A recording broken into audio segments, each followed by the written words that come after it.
I cheated on my husband with my friend, and after I got caught, I used drugs to hide my pain, only to become addicted. The reality of finding myself engulfed in a tornado of emotions and challenges after giving birth rudely interrupted my expectations of perfect moment. The fog of postpartum depression that enveloped me made every day feel like a struggle to get through, overshadowing the joy of bringing a new life into the world. When I finally got the chance to hold my lovely newborn child in my arms for the first time, I was overcome with feelings of joy as well as tiredness. Although I was aware that postpartum depression was a possibility for me, I was not prepared for the depths to which it would go or the extent to which it would consume my life. During the course of my experience with postpartum depression, my attention became so hyper-focused on my own anguish and challenges that I unintentionally neglected my husband's needs and feelings. He had been my rock for the entirety of my pregnancy, providing unflinching support and love, but the sheer weight of my emotions made it impossible for me to be able to return his feelings. As I withdrew within myself, allowing myself to be overcome by the gloom that pervaded my environment, I was oblivious to the toll that it was having on my spouse. It was obvious that my absence, both physically and emotionally, was having a significant impact on him. Despite the fact that he displayed patience and understanding and did his best to be there for me, it was clear that my absence was having a significant impact on him. My husband had taken on new obligations in an effort to pick up the slack and provide for our family, all the while yearning for the connection and support that appeared to have vanished.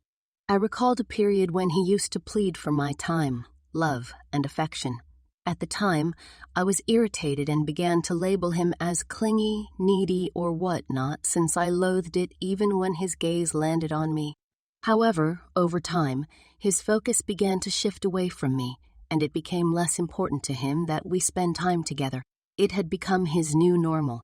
After coming home from work, he would first spend some time with his daughter, then eat his meal, and then go to bed. He wouldn't even look at me anymore. In the beginning, it was a blessing for me because it freed me from the obligation of yelling at him to leave me alone. I am without a doubt the least appreciative person in the entire world because initially I wanted a life in which I would not have to interact with my husband, and now that he has provided me with that life, I desire the life I had before, in which he supported me and we had joy in our relationship with one another. I even started to feel envious of my own daughter, who was so innocent. I did not enjoy the time that my husband spent with his daughter, and I had no idea when my resentment turned into wrath. I even started to feel angry at my daughter. I had the impression that my daughter had taken my husband away from me, or that she was the cause of everything that was going on between my husband and me.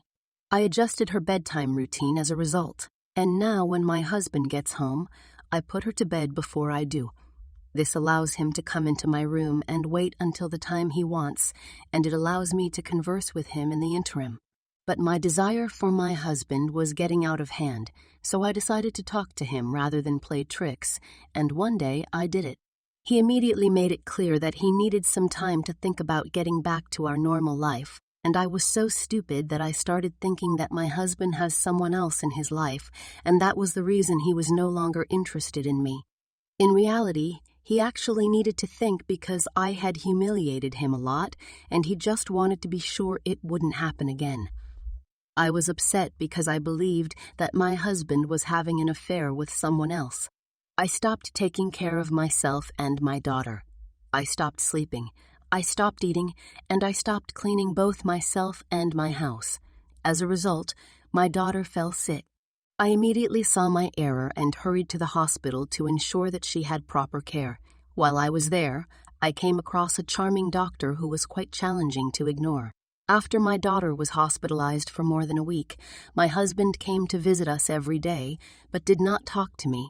In the presence of that attractive doctor, I once again began to despise my husband, even though I was so miserable that I chose to take that doctor's sympathy by sharing that my husband does not give me the appropriate amount of time. I discovered comfort in the understanding and assistance provided by the doctor. Over the course of time, Our contact developed from a formal doctor-patient connection into a true friendship, and although I was unaware of its progression at the time, it eventually led to something more profound. We would spend hours talking about the various treatment possibilities, sharing our worries and rejoicing in the seemingly insignificant successes along the way. As time went on, our conversations extended beyond medical matters. We discovered shared interests, exchanged stories from our personal lives, and found comfort in each other's company. He became a trusted confidant, someone I could rely on in every aspect of life. I did not understand that I was simply performing a trick on myself because I believed that my husband was having an affair, and because of this, I wanted to be disloyal to him in order to convince myself that I did not need him anymore. I became aware of prolonged gazes, a touch that was maintained for a little longer than was required, and an unsaid agreement that existed between us. I was at the top of the world, and our friendship was developing into something deeper and more meaningful.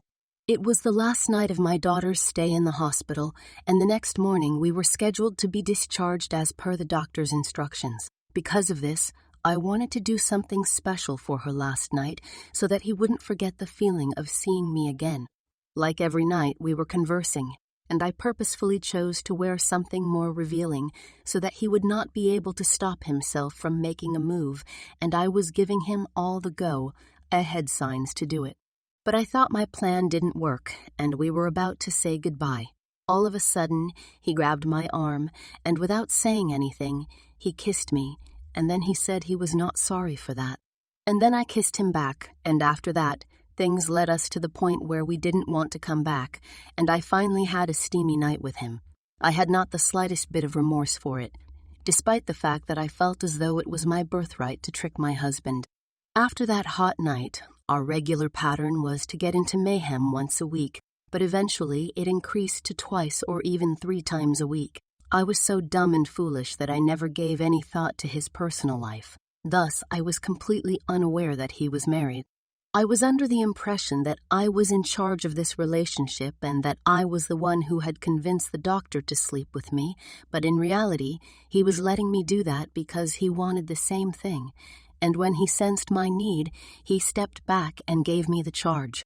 When his wife found out about our affair, she initially tried to contact me and warn me to leave her husband. However, I did not believe her and told her to do whatever she wanted because I would not leave him. Evening came, and when my husband arrived home, he stared at me with a lot of questions. I had a feeling that something was amiss, but I refrained from asking him anything because, at that point in my life, he was the least important person in my life. When I was about to walk by him, he grabbed my arm, tossed all of the images of me and the doctor in my face, and demanded to know why the hell I had ruined his life. I was taken aback to see my photographs, but anger soon welled up in my stomach, and I demanded to know why on earth he was keeping an eye on me. Then, for the first time in my life, he slapped me and called me shameless and a bitch.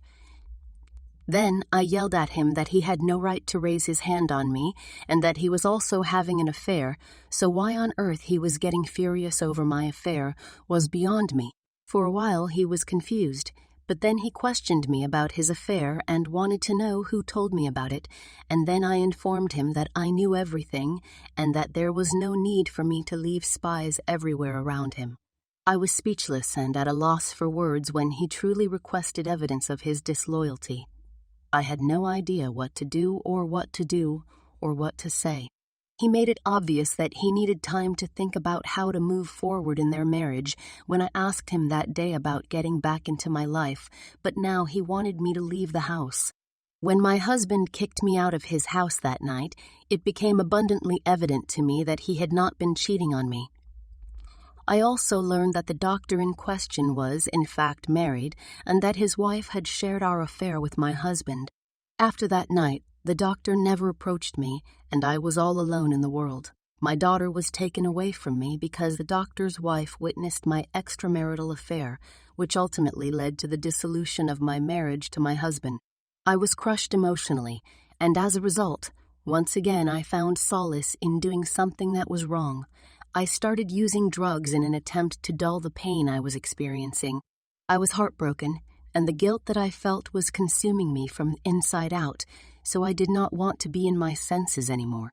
And unfortunately, because I was unable to take advantage of the court's offer of a day during the week to visit with my daughter because of my drug use, my family had to send me to rehab, where I ended up falling back into my old habits for the umpteenth time.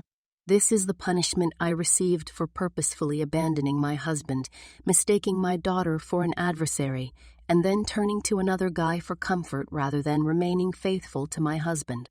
My family informed me that my daughter has become a lovely young lady, that she has just entered her teenage years, and that she refers to my husband's second wife as Mommy. My family also informed me that she does not know where I am since they told her that I abandoned her when she was a baby.